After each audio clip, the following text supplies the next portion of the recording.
To say that the making of Callie's Charleston Biscuits is a hands-on experience would be a monumental understatement. When the butter's real soft, it feels so good. The dough is worked by hand throughout the process of making the biscuits, and because they've done this hundreds and thousands of times, the employees know when it's just right. What's the goal as you're doing this? To get the flour and the butter to look about pea size. This is not just a show for the cameras. No machines are ever used to prepare the dough. No, only by hands makes best biscuits. When you're incorporating, or what they call cutting in butter and the cream cheese into the flour, you can feel the consistency. You know, when a blade on a mixer is not going to be able to tell that. If your grandmother or great-grandmother made biscuits, this is essentially the same process she employed. Doing it all this way is the foundation of Callie's Charleston Biscuits' business model. There are tons of biscuits that are being produced out there, and they're all being done with a machine, but to us, this is our craft, this is our art. We are an artisanal, small, southern product. I'm passionate about food, and I feel that it's so important to preserve this part of not only my southern heritage and food culture, but my family's recipes.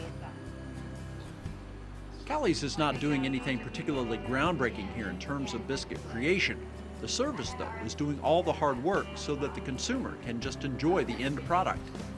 Anybody can make biscuits, it's just that it's a dying art and everyone's too busy to do it, so we're doing it for you. The recipe for Callie's Biscuits comes from Carrie Morey's grandmother, passed down through her mother. Carrie's grandmother did see the start of Callie's Charleston Biscuits, but she was not able to see what it has become. She would be very proud. She passed away about 3 years ago, but she was able to kind of understand what was going on. I don't think she understood how big it was going to be. For an operation that makes all of its product in this small storefront, Callie's is rather big. There's 70 stores. We do everything direct. I know every single owner or buyer of the store.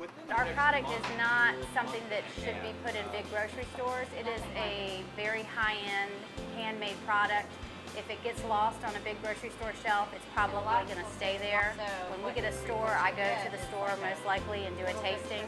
And I want everyone to know that I'm the producer, that I made these, that my grandmother gave me this recipe passed down through my mother.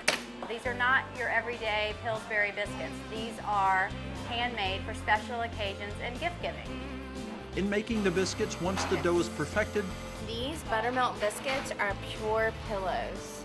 the biscuits are cut out and put onto baking sheets. They have to touch in order for the biscuit to even baking. Then they go into the oven. It's usually a little less than 20, but we rotate them halfway through. Once they are finished, the biscuits are vacuum sealed and put into the freezer. All these little biscuits are waiting to go to Texas. Packing and shipping comes next. All that's left when the customer gets the biscuits home is to prepare them for the table. They just wrap them either individually or all at once in foil and put them into a 400-degree oven and reheat them for about 25 minutes. Carrie always enjoyed the biscuits made by her mother and grandmother, so in 2005 she convinced her mother, Callie, to start a business. I knew that there wasn't another biscuit company where people were hand-making biscuits. I knew that it was a dying art. I think biscuit making is nostalgic for a lot of people, but I also did my market research, went out to locally owned stores here in Charleston and got their feedback and asked them if they thought this was a product that they could sell, and it was an overwhelmingly yes. Stores have been able to sell them, and along the way, Carrie says people are discovering how biscuits should taste. Some apparently thought those mass-produced biscuits were as good as it could get. I'd like to say that I've made biscuit believers out of people that weren't believers before. The key is to make consistently superior biscuits every time. That's what creates repeat customers.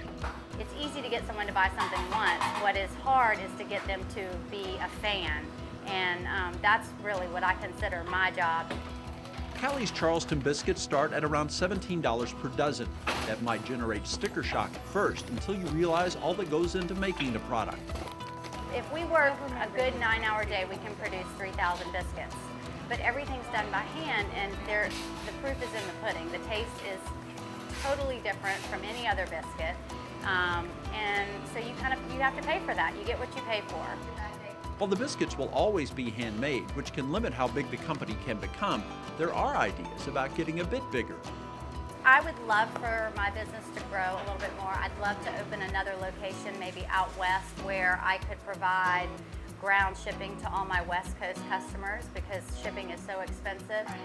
Carrie has developed a successful business using recipes handed down from one generation to the next. She has 3 children of her own, but they are not old enough to know if another generation will carry Callie's Charleston Biscuits forward. There are, however, some promising signs. My 4-year-old said to our head baker the other day, as she was standing right here, dying to get her hands in the dough, she looked up at Christina and said, "I wish I could be a baker." And I thought, my work is done.